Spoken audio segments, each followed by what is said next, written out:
Hi students, तो आपका बहुत बहुत स्वागत है आज के हमारी क्लास में। तो आज हम लोग देखेंगे आज की क्लास में नीलपोटेंट ग्रुप, और नीलपोटेंट ग्रुप को हम लोग बहुत ही डेप्थ में समझेंगे, बहुत ही अच्छे से समझेंगे, मज़ा आएगा बहुत ज़्यादा। और इसके बेस पे हम लोग क्वेश्चंस भी करेंगे और थ्योरम्स भी करेंगे। मतलब समझ लो कि आज जो आपका ये नीलपोटेंट ग्रुप है ये बहुत ही अच्छे से क्लियर होने वाला है। ठीक है, तो पहले तो ये समझते हैं कि नीलपोटेंट ग्रुप होता क्या है, means why we study about, means why we study it, हम लोग इसको पढ़ते ही क्यों हैं। तो पहले हमको ये समझना है कि नीलपोटेंट ग्रुप का इंपॉर्टेंस क्या है। तो देखो मैं आपको बताता हूँ कि नीलपोटेंट ग्रुप हो गया, या फिर आपने जो ऑलरेडी पढ़ा लाइक कम्यूटेटर ग्रुप, ठीक है, कम्यूटेटर ग्रुप के बारे में आपने पढ़ा, आपने सॉल्वेबल ग्रुप पढ़ा। तो ये सब जो कॉन्सेप्ट्स है ना, और ये जो है आपका नीलपोटेंट ग्रुप, ये तीनों आपस में इंटरलिंक्ड हैं। ठीक है, और ये बहुत ही बड़ा टूल है हमारे लिए, मतलब एब्स्ट्रैक्ट अलजेब्रा में ये एक बहुत ही बड़ा टूल है ग्रुप्स की स्टडी को और बहुत ही रिफाइन कर देने के लिए, बहुत ही इजी कर देने के लिए। क्योंकि मैंने आपको पहले ही बताया था कि जैसे ये सब, जैसे कोई भी आपका एक ग्रुप है जिसका ऑर्डर बहुत हाई है, लेकिन इसके बारे में तो हम लोग स्टडी नहीं कर सकते। ग्रुप का ऑर्डर 100 है तो इसके बारे में जानना थोड़ा सा टिपिकल है। बट अगर इसी का हम इससे छोटा ग्रुप अगर निकालें, that is the quotient group G mod N, तो उसका ऑर्डर अगर n का मान लो कि नॉर्मल सब ग्रुप है जिसका, अगर इसका हम लोग 10 ऑर्डर का नॉर्मल सब ग्रुप एक फाइंड कर लेते हैं, तो वो क्या हो जाएगा 100/10 तो ये ग्रुप 10, मतलब इसको g/n को स्टडी करना बहुत ईजी है। और यहाँ से फिर हम लोग एक तरीका निकालते हैं जिससे हम लोग इसके बारे में जान जाते हैं। इसको जान करके बहुत सारे थ्योरम्स हम लोग आगे भी पढ़ेंगे। पर आप बोलोगे जब हमें ग्रुप के बारे में नहीं पता है तो फिर हम लोग नॉर्मल सब ग्रुप कैसे फाइंड करेंगे ऑर्डर 10 का। तो देखो यहाँ पे आपका रोल आता है कम्यूटेटर सब ग्रुप का, क्योंकि आपको पता है कि कोई भी ग्रुप होगा तो उसके अकॉर्डिंग कम्यूटेटर सब ग्रुप होगा। और कम्यूटेटर सब ग्रुप हमने ऑलरेडी पढ़ा है कि नॉर्मल सब ग्रुप होता है, तो यहाँ से हम नॉर्मल सब ग्रुप निकाल सकते हैं। फिर वैसे ही हम लोग ने सॉल्वेबल ग्रुप पढ़ा, और अब हम लोग पढ़ेंगे नीलपोटेंट ग्रुप। पर बात यहीं तक ख़त्म नहीं होता है कि ठीक है, ये तो सही है कि हमें ग्रुप को मतलब कि स्मॉल करने में ईजी होता है, ग्रुप का स्ट्रक्चर का मतलब हम ग्रुप के बारे में पता लगा सकते हैं इससे, ये सब ठीक है। पर बात आता है कि why we are so much interested in groups. ठीक है, ये आपके मायने बहुत क्वेश्चन आता है कि हम लोग इसमें इंटरेस्टेड ही क्यों हैं इतना ज़्यादा इस ग्रुप के बारे में। तो इसका इतना ज़्यादा एप्लीकेशंस है ना, मतलब क्योंकि मैंने आपको बताया कि ये जो चीज़ हम लोग पढ़ रहे हैं ना, इट्स एब्स्ट्रैक्ट। एब्स्ट्रैक्ट मतलब कि इस चीज़ को ऐसा नहीं कि आप पर्टिकुलर, ये एप्लीकेशन बेस्ड नहीं है, मतलब लाइक एप्लीकेशन बेस्ड कहने का मतलब है मेरा कि ऐसा नहीं है कि इट्स लाइक पाइथन का कोई लैंग्वेज, मतलब कंप्यूटर का कोई लाइक लैंग्वेज, जैसे कि आपका पाइथन है या फिर C++ है या फिर जावा है, कोई भी। तो ये वो चीज़ नहीं है कि आपका सिर्फ उसी एक पर्टिकुलर वो लैंग्वेज है और एक पर्टिकुलर चीज़ के लिए यूज़ होता है, तो वैसा कुछ नहीं है। ये जो चीज़ है एब्स्ट्रैक्ट अलजेब्रा, ये कहीं पे भी लग सकता है, चाहे वो आपका एरोस्पेस इंजीनियरिंग हो, चाहे आपका कंप्यूटर साइंस हो, चाहे आर्टिफिशियल इंटेलिजेंस हो, चाहे मशीन लर्निंग हो। इनफैक्ट जो आपका मशीन लर्निंग और आर्टिफिशियल इंटेलिजेंस वगैरह है, ये सब मैथ्स के ही टॉपिक थे, मतलब नंबर थ्योरी वगैरह में ही आते थे। फिर धीरे धीरे ये जब कंप्यूटर आपका आया तो फिर ये चीज़ इतना अलग एक रूप लेने लगा एप्लीकेशन बेस पे, इसके एप्लीकेशन इतने ज़्यादा बढ़ गए कि एक अलग ब्रांच बन गया हमारा CS। ये बहुत कम लोगों को पता है ये बात। तो ये आप जान लो कंप्यूटर से पहले, क्योंकि कंप्यूटर जब नहीं था, कंप्यूटर साइंस तो अभी बहुत ही लेटेस्ट आया है 1960 1950 से। उससे पहले सारे कुछ मैथमेटिक्स से चलते थे। और समझ लो कि हमने बहुत ही ज़्यादा जब मैथमेटिक्स को, मतलब या मैथमेटिक्स और साइंस के कॉन्सेप्ट्स जब हमने लगाना स्टार्ट किए इलेक्ट्रॉन्स पे, और मतलब हमने देखा कि हम लोग मशीन से काम करवा सकते हैं, तो वहाँ से फिर ये सब चीज़ स्टार्ट हुआ। बट खैर मैं उसमें नहीं जाऊँगा, नहीं तो ये टॉपिक नहीं रह जाएगा आपका। तो मैं आपको जस्ट ये बताता हूँ इसका एक छोटा सा एप्लीकेशन, बहुत ही छोटू सा। तो जैसे कि ये ऑर्डर ऑफ G100 है, और इस सब का हम लोग कर क्या सकते हैं। तो देखो, जैसे कि आप एक बहुत ही छोटा सा चीज़ देखते होगे कि आप कभी मैसेज करते हो, जैसे कि व्हाट्सएप से आप अगर मैसेज करते हो तो आपका लिखा रहता है कि आपका जो भी मैसेज है वो एंड टू एंड डिस्क्रिप्टेड और इनक्रिप्टेड है, इस तरह से लिखा होता है। इसका मतलब क्या है वो इनक्रिप्टेड का मतलब, इसका मतलब है कि आपका जो आप मैसेज भेज रहे हो वो मैसेज बहुत ही सिक्योरली, मतलब आप यहाँ से जब मैसेज कर रहे हो तो वो मैसेज, क्योंकि आपका जो भी आपने टाइप किया पर्टिकुलरली, वो एक इलेक्ट्रोमैग्नेटिक, मतलब कि वो एक सिग्नल के फॉर्म में, वेव के फॉर्म में वो क्या हो रहा है, यहाँ से ट्रैवल करके जहाँ आप भेज रहे हो वहाँ पे जा रहा है। तो बात ये आता है कि अगर वो सिग्नल के फॉर्म में जा रहा है तो उस सिग्नल को कोई ट्रैक करके, ठीक है, ट्रैप करके, ले करके, या फिर मान लो कि उसको किसी तरीके से अगर वो हैक कर ले, तो वो क्या कर सकता है, वो आपके जो भी आप मैसेजेस वगैरह कर रहे हो, फोटोज़ भेज रहे हो, वो उस चीज़ को इनकोडेड, मतलब लाइक ले करके वो रीड कर सकता है, उसका गलत मिसयूज़ कर सकता है। और ये चीज़ बहुत ही होता है, ये बहुत बड़ा बात नहीं है ये कर पाना, और बहुत ही फ्रिक्वेंटली होता है। पर अब ये जो आप व्हाट्सएप पे मैसेज करते हो या फिर हाइक पे या फिर जो भी आप सोशल मीडियाज़ वगैरह यूज़ करते हो, तो उसमें अभी ज़्यादा इतना सिक्योर क्यों हो गया, या फिर जो भी हम लोग अपने पासवर्ड्स वगैरह शेयर करते हैं, लाइक हम अगर ऑनलाइन ट्रांसपोर्ट करते हैं, मतलब ऑनलाइन ट्रांजेक्शन्स करते हैं, तो भी ये सब काम हमारा इतना मतलब कि अच्छा क्यों हो गया, क्यों कोई हैक नहीं कर पाता है? क्योंकि वो अगर हैक कर भी ले, वो अगर वो जो सिग्नल्स और वेव्स जा रहे हैं, अगर वो वेव्स उसके पास आ भी जाए ना, तो उससे उसको कोई बेनिफिट नहीं होने वाला है। क्योंकि अगर मान लो मैंने लिख के भेजा ABC, ठीक है, मतलब लाइक ABC का कोई मीनिंग नहीं बनता है, जैसे मैं कुछ लिखता हूँ, जैसे मैंने एक वर्ड लिख के भेजा, लेट्स से ये वर्ड, तो ये जो उसके पास जाएगा ना, तो ये कुछ अलग ही फॉर्म में जाएगा, RPMN इस टाइप से, और इसका कोई लॉजिक नहीं होगा। और ये चीज़ पहले क्या किया जाता था कि पहले W को इंक्रीज़ कर दिया गया 5 से, इसके बाद 5 या मान लो 1 आगे बढ़ा दिया गया, तो W के बाद 1 आगे बढ़ा दिया गया, O के बाद 1 आगे बढ़ा दिया गया, R के बाद, D के बाद, तो इस तरीके से पहले काम किया जाता था। फिर W के बाद जो आपका है, मतलब कि समझ रहे हो आप, एक एक आगे बढ़ा दिया गया, W के बाद 1 आगे बढ़ा दिया गया X, और O P फिर R S D E, इस तरीके से। तो अब ये आपका वर्ड ये बन के जाएगा XPSC, बट इसको डिकोड करना बहुत ईजी होता है। तो ये लोगों ने समझ लिया कि ये एक एक आगे बढ़ा हो, इसको डिकोड किया जा सकता था, मतलब लोगों ने इसका पैटर्न एक निकाल लिया आगे पीछे करके, चेक करके। तो इस तरह की जो चीज़ें होती है, जो पहले हमारा काम चलता था कि हमारा कोई भी अल्फ़ाबेट जाता था तो हम लोग उसको 1 या 5 आगे बढ़ा देते थे, पहले ऐसे ही काम होता था, ठीक है। बट ये फिर काम नहीं चलने लगा, तो इसके लिए हमें कुछ और स्ट्रॉन्ग चीज़ चाहिए। ये मैं आपको बहुत डिटेल में बताऊंगा, और ऐसे आपको ये भी मैथमेटिक्स का एक अलग ही ब्रांच है, क्रिप्टोग्राफी, उसमें आपको पढ़ना है, ये नंबर थ्योरी में आता है और बहुत ही लेटेस्ट ब्रांच है। तो आप वो उसमें भी अगर नेट पे भी सर्च करो तो आप और डिटेल में पढ़ सकते हो, बट मैं आपको जस्ट बहुत ही स्पीड में बताता हूँ जल्दी से, कि जैसे मान लो कि यहाँ से मैंने किसी को ट्रांजेक्शन किया, लेट्स से, या फिर मान लो कि मैंने किसी को एक पर्टिकुलर मैसेज किया, ठीक है, ये मैंने मान लो यही वर्ड एक मैसेज किया। तो अब ये सिंपल लो कि मैं बहुत ही सिंपल आपको बता रहा हूँ कि WORD सबका एक नंबर है, मान लो कि इसके लिए भी हमने स्पेशल एक नंबर्स दिए, बट अभी हम लोग लेटेस्ट मान लो ऐसे मान लेते हैं समझने के लिए कि ये इसको हमने नंबर दिया 1 2 3 और 4, तो हमने सबको ऐड कर दिया, तो कितना आएगा 4 और 3 7, 2 9 और 1 10, तो इन सब का समीशन आया 10। तो अब हम लोग क्या बोलेंगे कि एक ग्रुप होगा जिसका ऑर्डर 10 होगा, उस 10 ऑर्डर के ग्रुप में कितने एलिमेंट्स होंगे जो 5 ऑर्डर के होंगे। लेट्स से हमने ये डिकोड का सिस्टम निकाल दिया कि इसका मतलब क्या होगा कि इस 10 ऑर्डर के ग्रुप में 5 ऑर्डर के कितने एलिमेंट्स होंगे। तो लेट्स से कुछ भी आएगा, लेट्स से मान लो 3 आएगा, ये बहुत ही सिंपल मैंने बताया है, ये बहुत ही बड़े आएगा और बहुत ही वो टिपिकल होता है उसको डिकोड करना।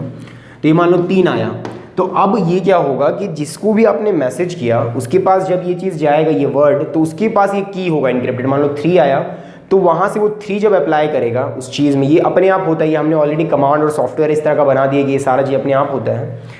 तो क्या होगा, तभी जाकर के वो ओपन होगा। और ये ग्रुप मान लो कि 1000 ऑर्डर का है और बहुत ही कॉम्प्लिकेटेड है, तो इसके लिए उसके अंदर नंबर ऑफ एलिमेंट्स फाइंड कर पाना, किसी एक पर्टिकुलर एलिमेंट का इन्वर्स फाइंड कर पाना, ये बहुत ही ज़्यादा कॉम्प्लिकेटेड है ये चीज़, सब चीज़। तो इसके लिए फिर हमने इतना ज़्यादा जो हम स्टडी कर रहे हैं, ये सब काम हमने किया, और इसके थ्रू हम लोग और एक चीज़ क्या करते हैं कि हम ये सब चीज़ों को कमांड, मतलब लाइक हम कंप्यूटर को क्या करते हैं, पूरे एक सिस्टम ये देते हैं कि कोई भी एक ग्रुप आएगा तो फिर आप उसका ये चेक करो, उसके कम्यूटेटर्स चेक करो, वहाँ से ऑर्डर को ये करो, मतलब। और सिर्फ ये नहीं, आपको लग रहा होगा कि हम इतना ज़्यादा कुछ पढ़ रहे हैं सिर्फ इसको इनकोडेड डिकोडेड करने के लिए। मैं बता रहा हूँ ये बहुत ही छोटा सा एप्लीकेशन मैंने आपको बताया, इसके बेस पर आप देख रहे हो कितनी कुछ जो भी आपके पासवर्ड से रिलेटेड चीज़ें हैं या हैक वगैरह जो भी चीज़ें होती, मतलब कितना कुछ है जो कि इस पर बेस्ड है हमारा सिस्टम, जो कि हमारा सिक्योरिटी सिस्टम है या साइबर सिक्योरिटीज़ वगैरह है, वो तो है ही। देख रहे हो कैसे मैथमेटिक्स से चीज़ें लिंक हो रही हैं, और इसकी बेसिस पे बहुत एप्लीकेशंस हैं और आगे।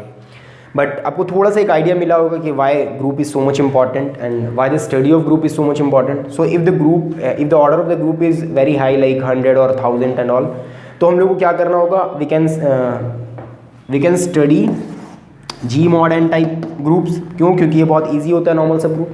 तो अब देखो ये तो बात सही है, बट फिर भी अभी तक तो ये तो क्लियर नहीं हुआ कि why we are studying nilpotent group. तो ये नीलपोटेंट ग्रुप होता क्या है, ठीक है। तो पहले मैंने आपको बता दिया कि इट्स अ टूल कि हम ग्रुप को स्टडी कर सके, तो ये चीज़ तो क्लियर हो गया थोड़ा बहुत कि इसका क्या कुछ इंपॉर्टेंस है। बट अब ये बात आता है कि ये है क्या। जब हमने ठीक है ये एक टूल हमने डिराइव किया, तो इसका हमें चलो ज़रूरत है ग्रुप को स्टडी करने के लिए, ग्रुप को और सिंपल करने के लिए, पर बात ये है कि ये है क्या चीज़। देखो मैं आपको बहुत ही अच्छे से लिंक करके बताता हूँ चीज़ों को, क्योंकि देखो हमारा दिमाग जो है ना, आप अगर कहीं भी इसको लेके सर्च करोगे ना तो वो एक घिसा पीटा सा एक डेफिनेशन होगा, लोग डेफिनेशन लिख देंगे, आपको समझा देंगे। मैं ये नहीं बोल रहा हूँ कि वो लोग गलत बता रहे हैं या कुछ कर रहे हैं, पर देखो अल्टीमेटली जब मैं भी ये सब चीज़ों को पढ़ रहा हूँ, मैं भी आप ही के एज का हूँ, मैं भी IIT से भी अपना 4th सेम कंप्लीट मतलब कि मेरा 4th सेम स्टार्ट होगा, अभी 3rd सेम हुआ है। तो देखो मुझे भी ये चीज़ फील होता है कि ये अगर नीलपोटेंट ग्रुप है, अगर किसी ने, अगर हमारे जैसे किसी लोग ने, मैथमेटिशियंस ने अगर इसका नाम नीलपोटेंट ग्रुप रखा, so there must be some reason, कुछ तो रीज़न होगा। तो बात ये कि नीलपोटेंट हमारी ज़िंदगी में आया कब, तो अगर आपको याद होगा तो ये देखो नील, ये जो नील वर्ड है ये हम ऑलमोस्ट आई थिंक सेट से, जब हमने सेट थ्योरी पढ़ा था क्लास 11th में, और अगर आपने ICSE से पढ़ा है तो आपने क्लास 6 में पढ़ा होगा सेट के बारे में, या फिर और भी बचपन से भी हम लोग पढ़ते हैं, ज़ीरो को नील बोलते हैं, ये भी है एक। तो ये चीज़ है, वहाँ से नील आया, तो नील का हमारे दिमाग में कनेक्शन है ज़ीरो के साथ, ठीक है, ये एक फैक्ट है। तो जिसने भी इसका नाम नीलपोटेंट रखा तो there must be some reason, क्योंकि वो इसका नाम कुछ भी रख सकते थे, कुछ भी, बहुत सारा हमारे पास नाम है, वो नीलपोटेंट नहीं रख के पोनीटेंट या कुछ भी रख सकते थे, ठीक है, व्हाटसोएवर कुछ भी रख सकते थे, बट उन्होंने नीलपोटेंट ही क्यों रखा, जबकि हम लोग के दिमाग में नीलपोटेंट से रिलेटेड कुछ इमेजेस हैं, हम लोग नील के बारे में पढ़े हुए ऑलरेडी, तो उन्होंने ये नाम क्यों दिया, इसके पीछे कुछ रीज़न होगा। तो इसका कनेक्शन हमें दिख रहा है कि ज़ीरो के साथ कनेक्शन है। और आप यही चीज़ देखो कि जब आप आगे पढ़ते हो नीलपोटेंट मैट्रिक्स के बारे में, तो यही आप पढ़ते हो कि हम नीलपोटेंट मैट्रिक्स किसको बोलते हैं, कि अगर हमें कोई ऐसा n मिले सच दैट a⁴n क्या हो, 0 हो जाए। और यहाँ पे ये जो n होता है स्मॉलेस्ट n, इसको हम लोग बोलते हैं इंडेक्स ऑफ नीलपोटेंसी, ऐसे नाम देते हैं, बट खैर ये तो नेमिंग है। जैसे कि हम लोग एक मैट्रिक्स अगर A लेते हैं, लेट्स से 0 1 0 0, तो अब यहाँ पे देखो, ये मैं आपको एग्जांपल दे रहा हूँ कि it's example of nilpotent matrix. जैसे आप A² निकालोगे तो कितना आएगा, 0 1 0 0, फिर यहाँ पे क्या आएगा 0 1 0 0। आप इसको सॉल्व करो तो देखो यहाँ से क्या आएगा, ये 0 and 0, फिर इसको इससे करोगे तो फिर अगेन 0, फिर ये करोगे तो फिर 0 फिर 0, तो यहाँ पे आपका A² क्या आ गया, दैट इज़ 0। तो इसका मतलब हम लोग बोल सकते हैं कि यहाँ पे ये जो 2 है, या फिर मान लो ये जो मैट्रिक्स है, it's a matrix is, this matrix is a nilpotent matrix. Why? Because इसका कोई हमें ऐसा एक वैल्यू मिल रहा है जिसका मतलब कि A को उतना पावर करने पे ये वैल्यू 0 बन जा रहा है, तो ये नीलपोटेंट मैट्रिक्स बोलते थे हम लोग इस A को। तो अब एक बात सोचो, देखो ये भी 0 से लिंक हुआ ये चीज़, तो हमें इतना समझ में आ रहा है कि अगर ग्रुप पे अगर ये बात हो रहा है तो इसका मतलब इसका भी लिंक कुछ होना चाहिए 0 के साथ। पर बात है कि अब हम लोग इसको कैसे डिफाइन करेंगे, और सिर्फ ऐसे ही नहीं कि हमें कोई भी चीज़ बस डिफाइन कर देना है कि हमने नीलपोटेंट मैट्रिक्स देखा तो नीलपोटेंट ग्रुप में भी डिफाइन करते हैं। There must be some reason, उसके पीछे कुछ रीज़न होना चाहिए, उसका कुछ फ़ायदा होना चाहिए ऐसा करने के लिए। तो देखो अभी जैसे मैंने आपको बताया कि we are so much interested in this type of group, मतलब कि कौन से ग्रुप, जो कि इस टाइप के हो, that is the quotient group. Why?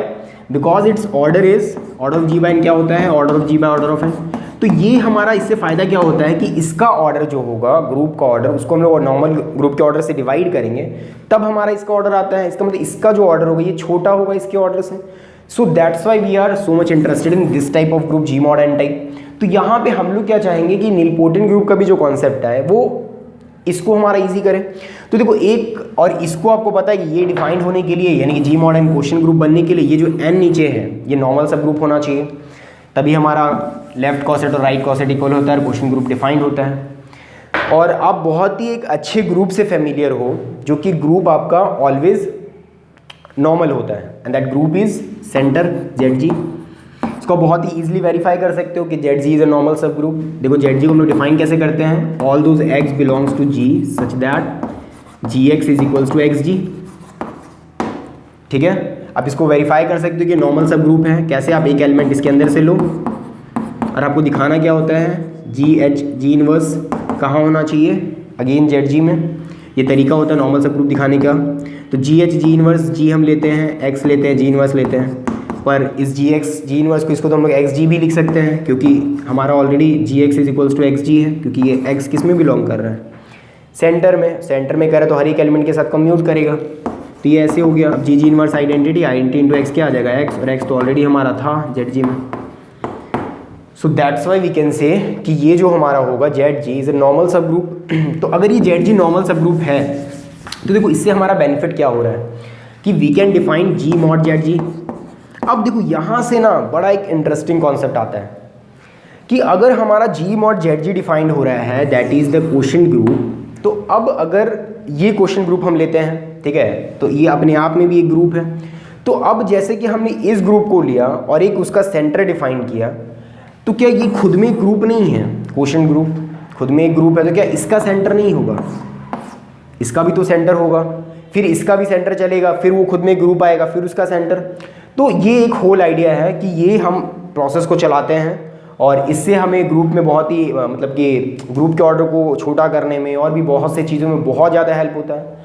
इसका बहुत ही ज़्यादा एप्लीकेशंस है और हम लोग थ्योरम्स वगैरह देखेंगे, क्योंकि हमने देखा था कम्यूटेटर ग्रुप को भी कि कितना ज़्यादा उससे हम लोग को हेल्प मिल रहा था। सबसे पहला तो ये फ़ायदा हो जा रहा था कि जो भी हमारा कम्यूटेटर ग्रुप आ रहा था दैट इज़ जी डैश, वो नॉर्मल हो जा रहा था, जिससे कि हम लोग जी मॉड जी डैश डिफाइन कर पा रहे थे। और साथ में और क्या फ़ायदा हो रहा था कि जी मॉड जी डैश हमेशा अबेलियन हो जा रहा था। मतलब इस तरह के ग्रुप जो आएंगे वो इतना ज़्यादा ईजी हो गया उसको स्टडी करना कि अबेलियन है। और फ़ायदा क्या हो रहा था कि अगर कोई हमें एन मिल गया नॉर्मल सब ग्रुप, ठीक है, जो कि जी मॉड एन अगर अबेलियन हो गया तो पक्का है, 100% गारंटी है कि ये एन अपने अंदर इसको कंटेन रखा होगा, जी डैश को अपने अंदर कंटेन किए हुआ होगा। तो सोचो इतना साथ ज़्यादा बेनिफिट्स हमें हो गया था कम्यूटेटर से। ऐसे ही फिर हमने सॉल्वेबल देखा कि subgroup of a solvable group is solvable, homomorphic image of a solvable group is solvable. तो कितना ज़्यादा फ़ायदा हुआ। और इससे हमने ये भी प्रूव किया था कि S5 जो होता है n greater than equals to 5 के लिए ये नॉन सॉल्वेबल होता है। फिर हमने सिंपल वगैरह का कॉन्सेप्ट्स वगैरह कुछ प्रूव किए थे, दिखाया था यहाँ पे आपको। फिर होमोमॉर्फिक इमेज हमने देखा था सॉल्वेबल का सॉल्वेबल। तो बहुत कुछ है चीज़ें इस चीज़ से लिंक। तो वैसे यहाँ पे भी बहुत सारा बेनिफिट है कि अगर आप कोई भी ग्रुप लोगे जिसका ऑर्डर पर्टिकुलर मान लो कि 2 का पावर 5 है, तो पक्का है कि नीलपोटेंट होगा। ये बहुत इंटरेस्टिंग प्रॉपर्टी है क्योंकि ये ग्रुप किस ऑर्डर का है, p का पावर, देखो ये p मतलब 2 का पावर अगर है तो यहाँ पे 2 एक प्राइम है। तो ये जो ग्रुप होगा इसका ऑर्डर क्या आया, order of g that is p to the power n। इस ऑर्डर का आ रहा है, ग्रुप का ऑर्डर क्या आ रहा है, p का पावर n। तो क्योंकि ग्रुप का ऑर्डर p का पावर n का है तो ऑब्वियस बात है वो मतलब कि इस तरह से हम लोग प्रूव करेंगे कि जो ग्रुप होगा, मतलब ये जो ग्रुप होगा that this group is nilpotent group, और इस ग्रुप को हम लोग बोलते हैं p ग्रुप। जिस भी ग्रुप का ऑर्डर p के पावर में हो, जैसे कि 2 का पावर में हो, 2 का स्क्वायर, 2 का क्यूब, 2 का पावर 4, यानी कि 9 ऑर्डर का हो, 16 हो, 25 हो, या फिर लेट से 5 का क्यूब यानी 135, कुछ भी आप प्राइम लो, ठीक है, कोई भी एक प्राइम लो, उसका पावर लिखो, जैसे 2 का पावर 4 16 है, तो कोई भी प्राइम का पावर में जो ग्रुप होगा that group is called p group and every p group is nilpotent group. तो दिख रहे हो कितना ये बड़ा बात हो गया कि जो भी ग्रुप आपके प्राइम के पावर में लिखा जाएगा that group will be nilpotent group. तो इस ग्रुप को स्टडी करना हमारे लिए कितना ईजी हो जाएगा। अब नीलपोटेंट ग्रुप का बहुत सारा प्रॉपर्टीज समझेंगे। तो आई थिंक आपको ये चीज़ समझ में आया होगा। ये एक ओवरऑल कॉन्सेप्ट था। अब हम लोग इसको डिटेल में समझते हैं इसके डेफिनेशन वाइज।